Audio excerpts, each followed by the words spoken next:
오늘 함께 나눌 하나님의 말씀은 요한복음 10장 22절로 26절입니다. 자, 여러분들 성경을 갖고 계신 분은 성경을 찾아서 함께 읽어주시고, 성경이 없으신 분은 앞에 있는 채팅창에 올려준 자막을 보면서 함께 읽도록 하겠습니다. 시작. 예루살렘에 수전절이 이르니 때는 겨울이라. 예수께서 성전 안 솔로몬 행각에서 거니시니 유대인들이 애워싸고 이르되 당신이 언제까지나 우리 마음을 의혹하게 하려 하나이까. 그리스도이면 밝히 말씀하소서 하니 예수께서 대답하시되 내가 너희에게 말하였으되 믿지 아니하는도다.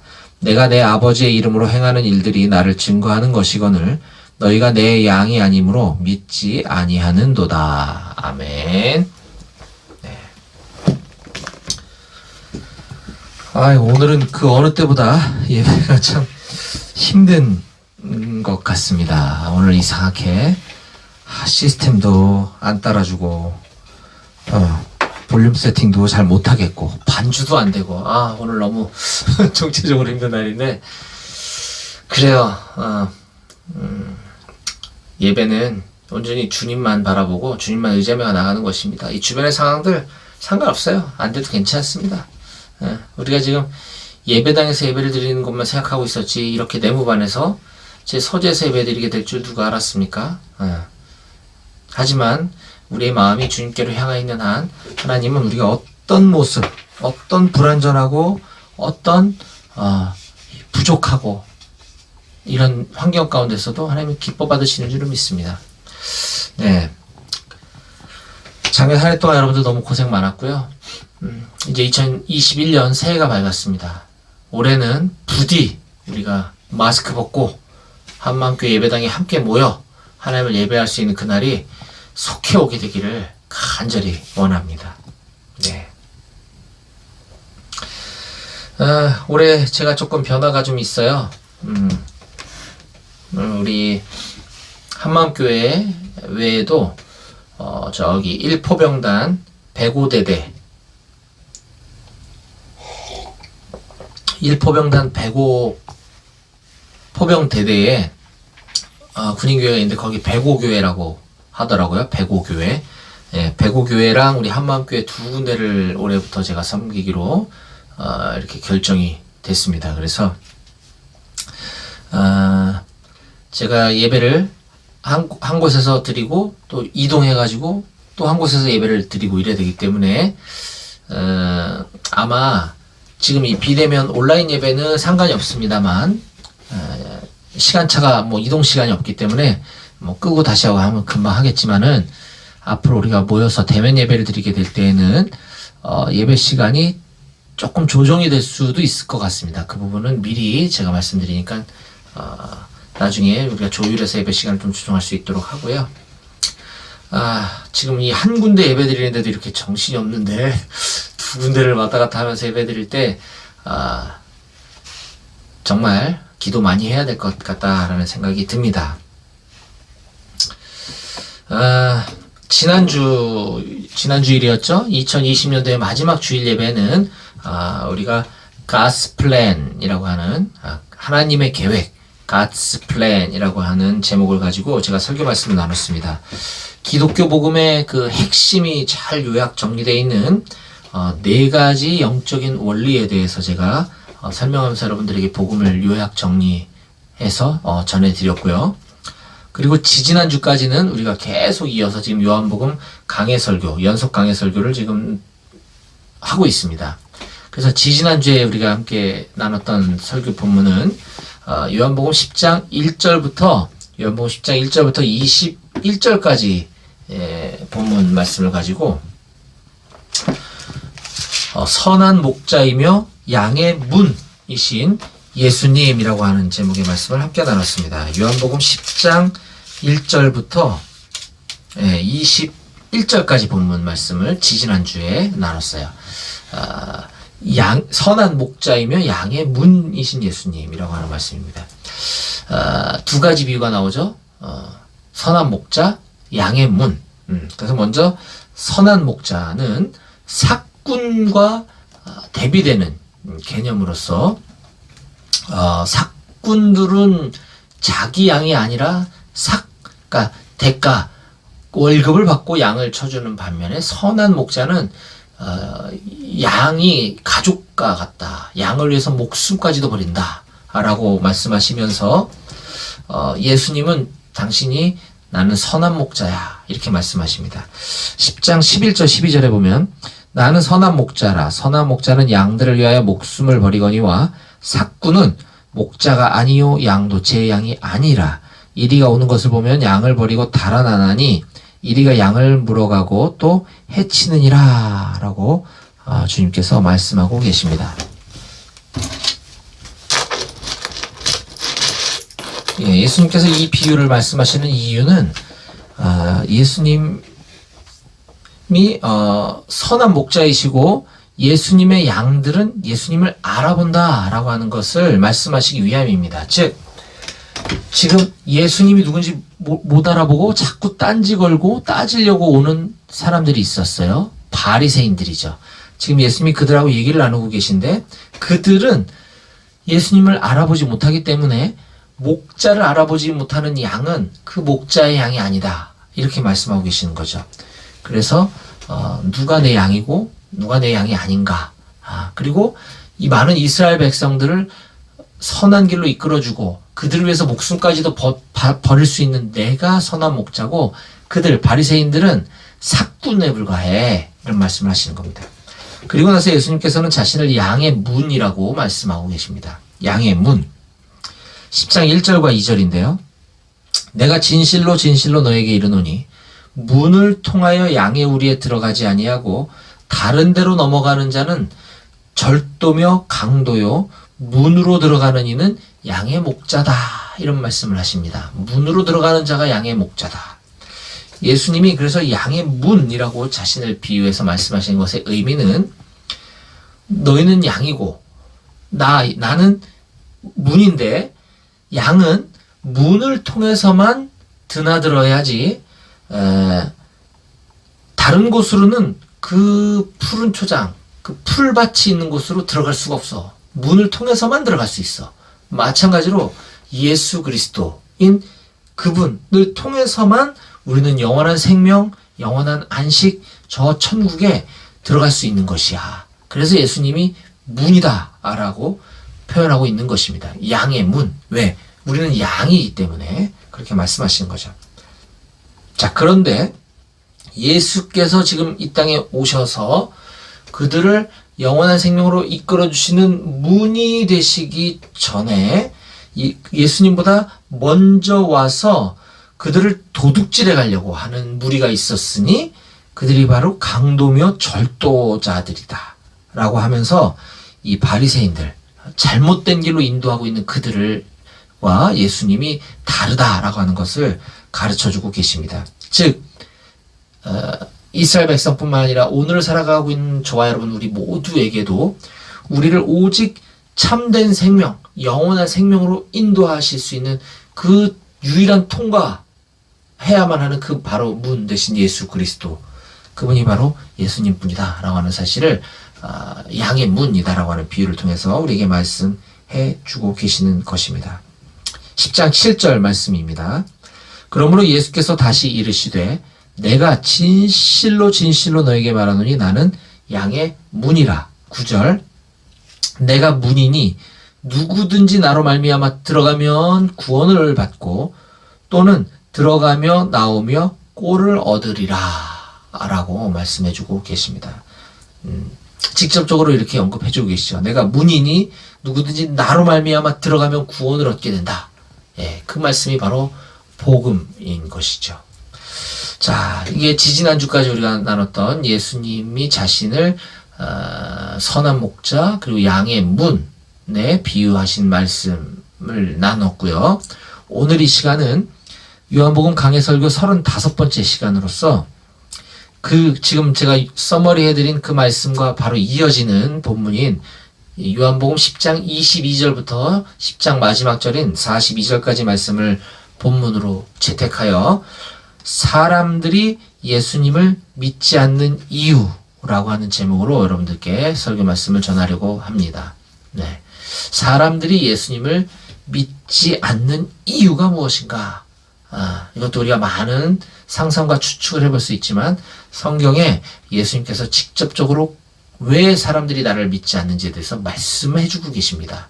자, 그 부분을 우리가 오늘 살펴보도록 할 텐데요. 오늘 본문 말씀이 시작되는 요한복음 10장 22절과 23절은 이렇게 시작을 합니다. 예루살렘의 수전절이 이르니 때는 겨울이라 예수께서 성전 안 솔로몬 행각에서 거니시니. 예, 여기 보면 명절의 이름이 하나 등장하고 있어요. 수전절.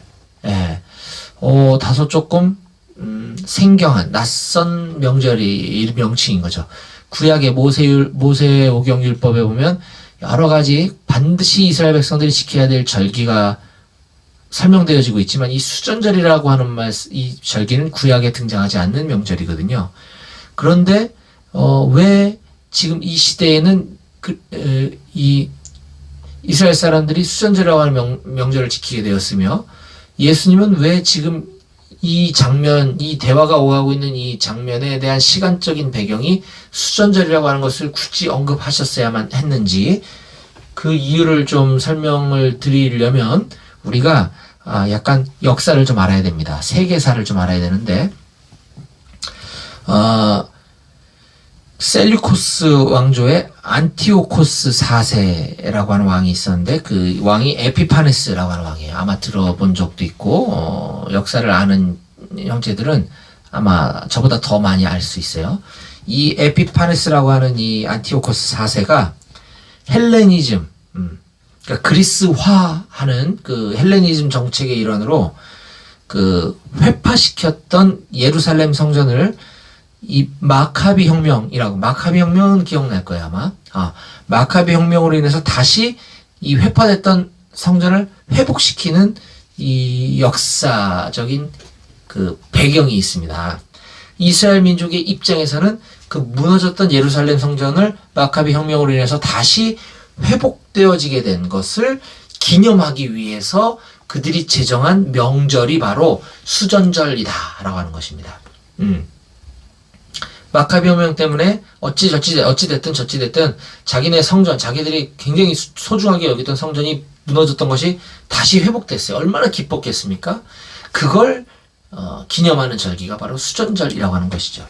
자, 그런데 이거는 뭐 구약에 나와 있는 명절이 아니기 때문에 굉장히 그렇게 뭐 아주 비중 있는 명절은 아니었던 것 같아요. 그냥 시대적인 흐름 속에서 의미 있는 날이니까 이제 지켰던 것이죠.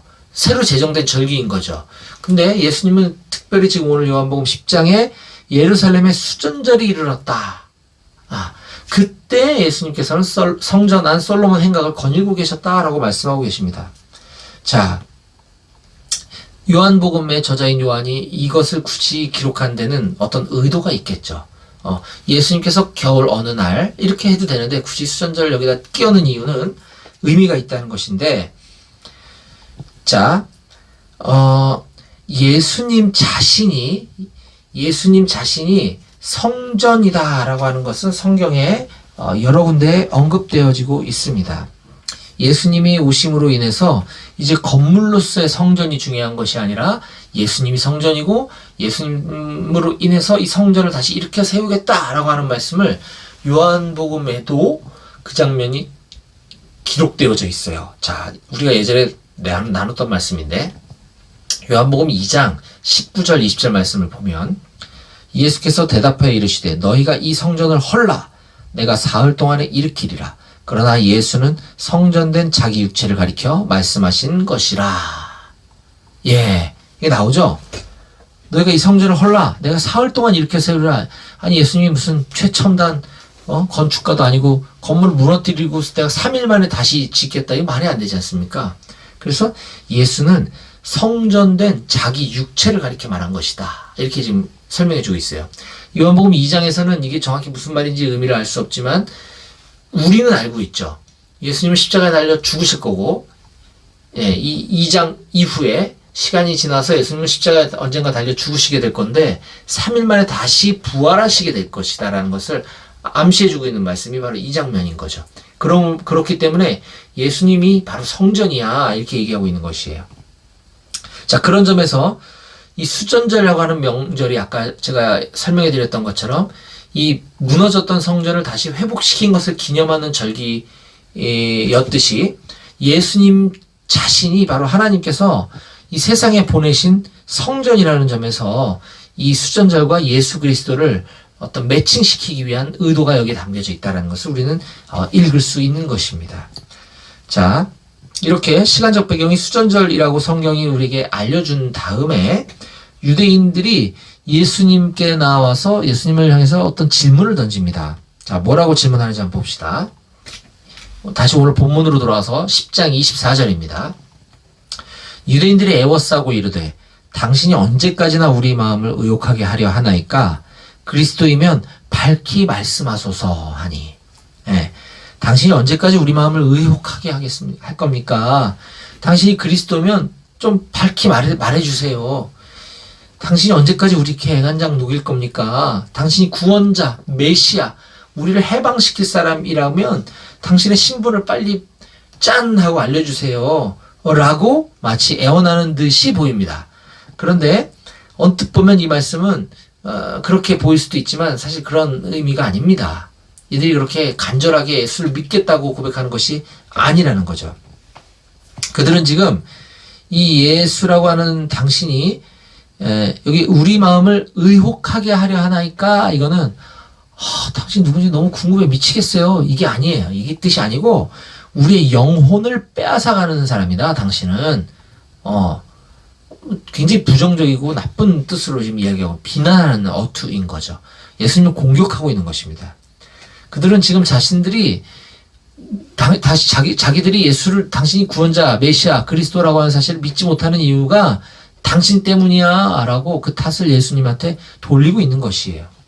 왜냐하면 자, 예수님께서는 이미 공생의 사역 초기에 수많은 표적을 행하시고 또 많은 말씀들을 통해서 자신이 누구시라고 하는 것을 밝혀오셨거든요. 근데 지금 10장에서도 아직 여전히 안 믿고 있는 거죠, 이 사람들은. 자, 그렇다고 한다면 이제부터 예수님은 왜 그들이 바리새인들이 유대인들이 사람들이 예수님을 믿지 않는지에 대해서 오늘 한 두 가지 정도로 설명해 주고 계신 것 같아요. 자, 먼저 10장 25절을 한번 제가 읽어보겠습니다. 요한복음 10장 25절입니다. 예수께서 대답하시되 내가 너희에게 말하였으되 너희가 믿지 아니하는도다. 내가 너희에게 말하였으되 믿지 아니하는도다. 내가 내 아버지의 이름으로 행하는 일들이 나를 증거하는 것이거늘. 자, 오늘 본문 말씀인 요한복음 10장 22절부터 마지막 절까지 보면 믿지 아니하는도다 라는 말이 두 번 등장을 해요. 너희가 믿지 아니하는도다. 왠지 말씀해 주고 계신 거죠. 자, 첫 번째는 내가 너희에게 말하였으되 믿지 아니하는도다. 내가 이미 너희에게 알려줬어. 말해줬잖아. 그래도 너희는 안 믿잖아. 이 얘기를 하시는 거예요. 왜냐면 너희들은 믿을 마음이 없거든. 내가 뭐라고 얘기해줘도 뭐 어떤 걸 보여줘도 안 믿거든. 너희는 애시당초 믿지 않겠다고 이미 마음에 작정했기 때문이야 라고 하는 것이죠. 오늘날도 마찬가지죠. 오늘날도 이때 당시보다 오늘날 예수님에 대한 정보는 훨씬 더 많습니다. 물론 지금도 지구촌 어딘가에서는 저 원주민들, 문명이 발달되지 못한 곳에서는 예수라는 이름, 또 예수 그리스도라고 하는 그 역사에 그 실제했었던 이 사실이 한 번도 듣고 보고 한 적이 없는 부족들도 물론 있어요. 하지만 우리 대한민국만 생각하자고요, 우리가. 우리나라에 예수 그리스도, 예수님을 모르는 사람은 아마 거의 없을 것입니다. 왜냐면 그만큼 많은 것들이 소개되고 있는 것. 심지어 도서관만 가도 예수라고 하는 위인전까지 나와 있는 거잖아요. 네. 제가 진짜 열받았던 게 예수, 석가모니, 공자가 같은 위인전 전집 안에 이렇게 나란히 꽂혀, 심지어 알라도 있더라고, 알라. 말도 안, 진짜. 그런 거 보면 정말 열받는데, 네, 아무튼, 예수님은 그런 공자나 석가모니나, 알라, 이런 사람들과 같은 동급 레벨에 있는 그냥 단순히 훌륭한 사람이 아닙니다. 그분은 하나님이시거든요. 비교 불가 신이신 분이에요. 우리를 영원한 구원으로 인도해 주시는 분인 거죠. 단순한 사람이 아니라는 것입니다. 뭐 위인전들은 다 집어치우고 우리가 갖고 있는 이 성경책, 전 세계적인 베스트셀러라고 하는 이 성경, 아마 대한민국에 있는 웬만한 집집마다 다 갖고 있을 거예요. 내가 내 돈 주고 사지 않아도 누가 주거나 군대에서 받아가지고 나가거나 뭐 많은 집들 성경 다 갖고 있어요. 예수님 누구라는 얘기가 다 있죠. 그럼에도 불구하고 예수 믿지 않잖아요. 똑같은 것입니다. 이때 예수님이 그들을 향하여 책망하는 것이 오늘날 이 시대를 살아가고 있는 많은 사람들에게도 예수님 동일하게 우리들에게 말씀해주고 계시는 것입니다. 내가 너희에게 말하였으되 믿지 아니하는도다. 내가 메시아 구원자라고 그렇게 많이 얘기했건만 유튜브 채널을 틀어도 나오고 TV를 틀어도 나오고 군대 갔을 때도 한마음교회에서 김영신 목사가 수도 없이 얘기했고 뭐 어디 가나 이 얘기 수도 없이 했건만 너 믿지 않잖아. 그 얘기를 하는 것입니다. 저는 여기 있는 우리 한마음교회 모든 용사들은 단 한 사람도 예외 없이 이곳에서 저희 설교를 단 한 번이라도 들었던 사람이라고 한다면 누구나 예수 그리스도만이 유일한 구원자라고 하는 그 사실을 꼭 믿으시기를 바랍니다. 간절히 소망합니다. 아멘. 아멘. 네. 오늘 본문에서 예수님이 사람들이 예수님을 그리스도로 믿지 않는 또 다른 두 번째 이유를 다음과 같이 소개하고 계십니다. 26절입니다. 너희가 내 양이 아님으로 믿지 아니하는도다. 믿지 아니하는도다. 아까 25절에도 믿지 아니하는도다. 왜? 내가 너에게 말하였지만 너희 믿지 않잖아. 말씀하셨듯이 26절에도 너희가 내 양이 아님으로 믿지 않냐는도다. 너희가 믿지 않는 이유? 너희들은 내 양이 아니기 때문에. 이것은 지난주, 아까 제가 요약해드린 지지난주죠. 지지난주 설교 말씀의 그 내용입니다. 목자와 양의 관계를 얘기하고 계신 것이죠. 예수님은 양들을 위해서 목숨까지도 아까워하지 않으시는 분이십니다. 근데 아무 양이나 길에 아무 양을 위해서 목숨을 내놓지는 않잖아요. 자기 양을 위해서 목숨을 버리듯이 지금 예수님께 나와서 지금 예수를 믿지 않겠다고 이렇게 따지고 있는 유대인들은 내 양이 아니다. 그래서 너희가 믿지 않는 거야 라고 얘기하고 계시는 거예요. 예수님이 이미 수차례 표적과 기적을 보여주셨고 말씀으로 자신이 하나님의 아들이시다고 하는 사실을 여러 번 얘기해 주셨음에도 불구하고 그들은 예수가 그리스도 구원자라고 하는 사실을 전혀 믿지 않았습니다. 지금 이 순간에도 끝장 토론을 하기 위해서 예수님에게 공격적인 질문을 지금 하고 있는 거잖아요. 논쟁하려고 하는 거죠. 이처럼 예수를 믿는다고 하는 것은 어떤 기적을 체험하거나 기적의 현장을 눈으로 목격해야 믿을 수 있는 것이 아니다라고 하는 것은 오늘날 이 시대에도 동일한 것입니다. 또 예수님을 믿는다는 건 많은 지식들, 머릿속에 수많은 지식을 쌓는다 그래서 믿음이 저절로 생기는 것은 아니라고 하는 것이죠. 그것은 바로 예수님을 나의 목자로 받아들이고 그분만을 따를 때 믿음이 생긴다고 하는 것입니다. 여러분, 지지난주의 말씀을 잘 떠올려 보면 양은 목자의 음성을 듣는다 그랬습니다. 네, 목자의 음성을 듣지 못하는 양은 그 목자의 양이 아닌 것이에요. 마찬가지로 우리도 목자 되신 예수님의 음성, 그것은 곧 말씀이겠죠? 말씀을 우리는 들어야 합니다. 알아들을 수 있어야 한다는 거죠. 양은 목자를 믿는데 어떤 이유나 조건이나 목자를 따라갔을 때 돌아오는 베네핏을 계산해보고 따져보고 양을 따라가지 않습니다. 그냥 무조건 믿는 거죠. 절대적으로 따라가는 겁니다. 목자가 어디로 이끌든. 마찬가지로 우리도 예수님의 음성을 잘 듣고 예수님께서 우리를 이끄시는 대로 거기에 무조건 조건 없이 계산에 따져보지 말고 따라가야 하는 것입니다. 저는 직장을 다니고 있다 그랬죠. 직장을 다니면서 일터 사역을 위한 선교단체에서 리더로 또 섬기고 있어요. BBB라고 하는 직장 사역 단체에서 리더로 섬기고 있습니다.